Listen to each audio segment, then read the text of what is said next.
பங்குனி உத்திரம் அன்னைக்கு நம்ம வீட்டில் ஐயப்பனுக்கும் முருகனுக்கும் ரொம்ப மனநிறைவாக பூஜை பண்ணியிருந்தேன்.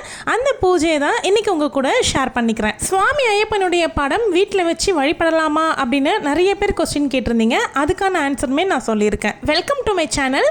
நான் உங்கள் பிரியா. என் சேனலை சப்ஸ்கிரைப் பண்ணி தொடர்ந்து ஆதரவு கொடுத்துட்ருக்கேன். உங்கள் எல்லாருக்குமே ரொம்ப நன்றி. இனிமேல் சப்ஸ்கிரைப் பண்ண போகிறவங்களுக்கும் ரொம்ப ரொம்ப நன்றி. 21 நாள் பிரம்ம முகூர்த்த பூஜை பண்ணிட்டு இருக்கும்பொழுது தினமுமே என்னுடைய டே வந்து 3 o'clock எல்லாமே ஸ்டார்ட் ஆகிரும். அது முடிஞ்சதுக்கு அப்புறமா ஒரு 1 வீக் போல் கேப் எடுத்துப்பேன். ஏன் அப்படின்னா 4 AM ரொட்டீனை ஸ்டார்ட் பண்ணுறதுக்காக 1 வீக் டைம் எடுத்துக்கிட்டு அது வரைக்கும் 5 o'clock தான் எழுந்திரிச்சுப்பேன். பங்குனி உத்திரம் அன்னைக்கும் என்னுடைய டே வந்து 5 o'clock தான் ஸ்டார்ட் ஆச்சு. ஆனால் எழுந்துக்கும் போதே ஹெவியான ஹெட்டேக்கோட தான் எழுந்திரிச்சேன். ஹெட்டேக்குன்னு ஷார்ட்ஸ்லேயுமே சொல்லியிருந்தேன். பார்த்துட்டு நிறைய பேர் இப்போ பரவாயில்லையான்னு கேட்டிருந்தீங்க. அந்த அன்னைக்கு மதியானமே சரியாயிடுச்சு. எனக்கு எப்போவுமே சம்மர் ஸ்டார்ட் ஆயிடுச்சு அப்படின்னாவே ஹெட்டேக்கும் சேர்த்து ஸ்டார்ட் ஆயிரும். கொஞ்ச நேரம் எங்கேயாவது வெளியில் போயிட்டு வந்தேன் அப்படின்னா கூட தலைவலி கண்டிப்பாக வந்துடும். இப்போல்லாம் வெயில் அதிகமாக இருக்குது அப்படிங்கிறதுனால தலைவலி தினமுமே வந்துடுது. முன்னாடி நாள் ப்ரிப்ரேஷன்ஸ்லாம் பண்ணி வைக்கலாம் அப்படின்னு நினச்சிட்டு இருந்தேன். அந்த அன்றைக்கி ஹஸ்பண்ட்க்கும் லீவு, பசங்களுக்கும் லீவு, எல்லாருமே வீட்லேயே இருந்தாங்க. ஸோ சமைக்கிறது அப்படின்ட்டு வேலை கரெக்டாக இருந்தது. எந்த ப்ரிப்ரேஷனுமே பண்ணல.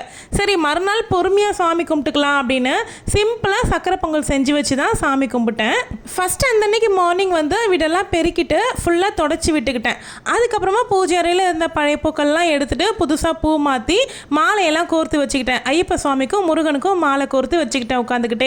தலைவலி தாங்கவே முடியல. அதனால என்ன பண்ணேன்னா மாத்திரை போட்டுட்டேன். அதுக்கப்புறமா மதியத்துக்குள்ளவே தலைவலி சரியாயிடணும் அப்படின்னு முருகன் கிட்ட சொல்லிட்டு அபிஷேகம் பண்ண ஆரம்பிச்சிடலாம் அப்படின்ட்டு ஸ்டார்ட் பண்ணிட்டேன். அபிஷேகம் பற்றி நிறைய பேர் கேட்டிருந்தீங்க. எங்களுக்கு வந்து முருகனுக்கு அபிஷேகம் பண்ணணும் அப்படின்னு ரொம்ப ஆசையாக இருக்குது. ஆனால் நான் புதுசாக முருகன் சிலை வாங்கியிருக்கேன். இது வரைக்கும் நான் அபிஷேகமே பண்ணது கிடையாது. ஸ்டெப் பை ஸ்டெப்பாக எப்படி அபிஷேகம் பண்ணணும் அப்படின்னு சொல்லுங்கக்கா அப்படின்னு சொல்லிட்டு நான் அபிஷேகம் பண்ணி போட்டிருந்தேன். ஷார்ட்ஸில் பார்த்துட்டு கேட்டிருந்தீங்க. ஸோ இப்போ இந்த வீடியோவில் நான் அதை சொல்லிக்கிறேன். ஃபஸ்ட்டு முருகனுக்கு நீங்கள் எப்போ அபிஷேகம் பண்ண போகிறீங்க, ஷஷ்டி எப்போ பண்ண போகிறீங்களா, இல்லை கிருத்திகைக்கு பண்ண போகிறீங்களா, அப்படி இல்லைன்னா வந்து செவ்வாய்க்கிழமை பண்ண போகிறீங்களான்றதை ஃபஸ்ட்டு முடிவு பண்ணிக்கோங்க. நீங்கள் எப்படி ஆரம்பிக்கிறீங்களோ அதை கண்டினியூவாக பண்ணுறதுக்கு பார்த்துக்கோங்க. நான் என்ன பண்ணுவேன் அப்படின்னா நான் மாதத்தில் ஒரே ஒரு நாள் தான் அபிஷேகம் பண்ணிகிட்டு இருக்கேன். கிருத்திகைக்கு மட்டும் அபிஷேகம் பண்ணிக்குவேன். ஸோ கிருத்திகையை ஒட்டி இந்த மாதிரி ஏதாவது பெரிய விசேஷம் வருது அப்படின்னா நான் அந்த அன்னைக்கு விட்டுட்டு அந்த விசேஷம் அன்னைக்கு நான் செய்துப்பேன். நம்ம தொடர்ந்து ஒரே நாட்களில் செஞ்சுக்கிட்டே வரோம் அப்படின்னும்பொழுது ஏதாவது ஒரு நாள் அந்த டைமில் வந்து நம்மளால் செய்ய முடியல அப்படின்னா அதுக்கு வந்து சுவாமி குத்தம் ஆயிருமா, சுவாமி கோச்சிப்பாரா அபிஷேகம் பண்ணலன்னா, நம்மளுடைய வேண்டுதல் வந்து நிறைவேறாமல் போயிருமா அப்படின்னு நிறைய பேருக்கு சந்தேகம் இருக்கும், பயம் இருக்கும். ஸோ அந்த மாதிரிலாம் நினைக்காதீங்க. அந்த சூழ்நிலையை நமக்கு ஏற்படுத்தி கொடுக்குறதும் முருகன் தான். அதனால் அவருக்கு தெரியும். நீங்கள் கவலைப்படாமல் அவர் கையில் சொல்லிடுங்க, இந்த அன்னைக்கு நான் என்னால் செய்ய முடியல, ஸோ நான் வரப்போகிற இந்த நாளில் செஞ்சிடுறேன் அப்படின்னு சொல்லிட்டு முருகர்கிட்ட சொல்லிடுங்க. மினிமம் ஒரே ஒரு அபிஷேகத்துலேருந்து பண்ண ஆரம்பிக்கலாம். அதாவது பால் அபிஷேகம். அதை தொடர்ந்து நீங்கள் எத்தனை அபிஷேகம் வேணுனாலும் பண்ணிக்கலாம். அது உங்களுடைய வசதிக்கேற்ப உங்களால் எத்தனை பண்ண முடியுமோ நீங்கள் அத்தனை பண்ணிக்கலாம். நான் வந்து 5 அபிஷேகம் செய்வேன். அந்த அன்னைக்கு 3 அபிஷேகம் செஞ்சுருந்தேன். பால், தயிர், விபூதி மட்டும் வச்சு நான் அபிஷேகம் பண்ணி அலங்காரம் பண்ணிக்கிட்டேன். ஃபஸ்ட்டு முருகனுக்கு வச்சுருக்கக்கூடிய பழைய பொட்டு எல்லாமே கலைக்கணும் அப்படிங்கிறதுக்காக நம்ம தண்ணீர் ஊற்றி அபிஷேகம் பண்ணிவிட்டு அதுக்கப்புறமா பால் அபிஷேகத்துலேருந்து ஆரம்பித்து ஸ்டெப் பை ஸ்டெப்பாக பண்ணுங்கள். ஒவ்வொரு அபிஷேகம் முடித்ததுக்கு அப்புறமாவும் நீங்கள் வந்து சந்தன குங்குமம் முருகனுக்கு வச்சுட்டு இதே தான் நீங்கள் வேலுக்கு பண்ணிங்கனாலும் இதே மெத்தட் தான். சந்தன குங்குமம் வச்சுட்டு பூக்களால் அர்ச்சனை பண்ணிவிட்டு தூபம் காமிக்கணும். ஒன்று தூபம் காமிக்கலாம், இல்லைன்னா நான் காமிச்ச மாதிரி தீப ஆரத்தி காமிச்சிக்கலாம். தீபத்துக்கு பதிலாக நீங்கள் ஊதுவத்தியோ இல்லை சாம்பிராணியோ கூட ஏற்றி வச்சுக்கிட்டு நீங்கள் வந்து அபிஷேகத்தை ஸ்டார்ட் பண்ணலாம். ஒவ்வொரு அபிஷேகம் முடிச்சுக்கிறதுக்கு அப்புறமாவும் நம்ம வந்து தூபமோ இல்லை தீபமோ காமிச்சு முருகனுக்கு ஆராதனை பண்ணணும். அதுக்கப்புறமா திரும்பவும் தண்ணீர் ஊற்றி அந்த அபிஷேகத்தை கலைச்சிட்டு அதுக்கு அடுத்த அபிஷேகத்தை பண்ணணும். நீங்கள் 2-3 தடவை பண்ணிட்டீங்க அப்படின்னா அது உங்களுக்கு பழக்கமாகிரும். நீங்கள் வளர்ப்பிறை சஷ்டியில் பண்ண ஆரம்பிக்கிறீங்க அப்படின்னா அதே நாளை தொடர்ந்துக்கோங்க. ஏதாவது ஒரு டைம் வந்து மிஸ் ஆகுது அப்படின்னா கவலைப்பட தேவையில்லை. காலையிலேயே ஹஸ்பண்ட் கிட்ட சொல்லி வெற்றிலையெல்லாம் பறிச்சுட்டு வந்து வச்சுட்டேன்.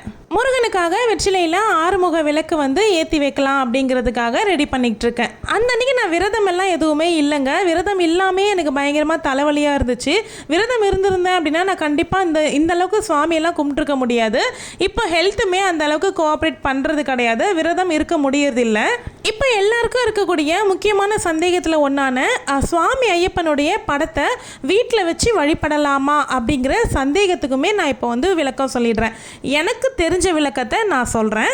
2020 தான் ஹஸ்பண்ட் வந்து மாலை போட்டு மலைக்கு போக ஆரம்பித்தாங்க. ஸோ அது அப்போலேருந்து தான் நான் ஐயப்ப சுவாமியை வீட்டில் ஃபோட்டோ வச்சு வழிபட ஆரம்பித்தேன். ஆனால் தொடர்ந்து எல்லா நாட்களும் வழிபடுறது கிடையாது. வருஷத்தில் அந்த 2 மாதம் மட்டும் வச்சு வழிபட்டுட்டு நான் திரும்பவும் எல்லாத்தையும் எடுத்து பரன் மேலே வச்சிட்டு இருந்தேன். ஆனால் அப்பையிலேருந்து ரொம்ப ஐயப்ப பக்தியில் மூழ்கிட்டேன். அதுக்கப்புறமா எனக்கு ஐயப்ப படத்தை மேலே வைக்கிறதுல உடன்பாடே இல்லை. இருந்தும் வைக்கக்கூடாது அப்படின்ற காரணத்தினால ஒரு 3 வருஷமாக தொடர்ந்து மேலே தூக்கி வச்சுக்கிட்டு தான் இருந்தேன். அதுக்கப்புறமா நிறைய பேரை கேட்டு தெரிஞ்சுக்கிட்டேன், ஐயப்ப படத்தை இந்த மாதிரி மேலே வைக்கிறது கரெக்டானதா?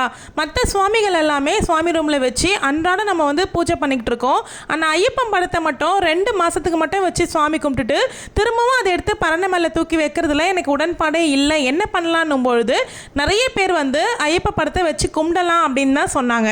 எனக்கு வந்து ஐயப்ப சுவாமி மேலே ரொம்ப பக்தி அதிகமாயிருச்சு.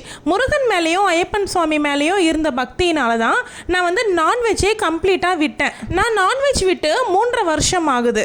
அப்புறம் எதனால் ஐயப்ப சுவாமி படத்தை வீட்டில் வச்சு வழிபடக்கூடாது அப்படிங்கிறதுக்கான நிறைய வீடியோஸு டீட்டெயில்ஸ் எல்லாமே நான் பார்த்தேன். ஸோ அவரை வச்சு வழிபடுறோம் அப்படின்னா ரொம்ப சுத்தபத்தமாக இருக்கணும், தீட்டு திடுக்கு எதுவும் படக்கூடாது அப்படிங்கிற மாதிரியெல்லாம் நிறைய பேர் சொல்லியிருந்தாங்க. ஸோ நான் வந்து வீரமணி ராஜன் ஐயா இருக்கார்ல, அவருடைய நிறைய இன்டர்வியூஸ்லாம் பார்த்தேன். அதாவது நம்ம ஒரு விஷயத்தை தேடுறோம் அப்படின்னும் பொழுது யாராவது ஒருத்தர் மூலியமா நமக்கு அதுக்கான பதிலை வந்து கடவுள் காமிச்சு கொடுத்துருவாரு. அந்த மாதிரி தான் என்னுடைய கேள்விக்கு ஐயப்பனே வந்து அவர் ரூபத்தில் எனக்கு அதனுடைய விளக்கத்தை சொல்லிட்டு இருந்தாரு. அந்த அன்னைக்கு தான் எனக்கு தோணுச்சு, ஆமால கரெக்டு அப்படின்ட்டு. அவருடைய ஒரு இன்டர்வியூவில் அவர் சொல்லியிருந்தார், ஐயப்பன் படத்தை வச்சா வீடு சுத்தமாக இருக்கணும், தீட்டெல்லாம் படக்கூடாது அப்படின்னு சொல்கிறாங்களே, அப்போது மற்ற தெய்வங்களுக்கு வீடு சுத்தமாக இருக்கணும் அப்படிங்கிறதுக்கு கிடையாதா? தீட்டு திடுக்கெல்லாம் படலாமா? இது என்ன வந்து நியாயம் அப்படின்ற மாதிரி கேட்டார். அப்போ தான் எனக்கு தோணுச்சு, சிவலிங்கம் வச்சு வழிபடுறாங்க, முருகன் சிலையை வச்சு வழிபடுறாங்க, எல்லா தெய்வங்களையும் வச்சு வழிபடுறாங்க. ஸோ அப்போது வந்து சுத்தபத்தமாக இல்லாமையா வழிபடுறாங்க?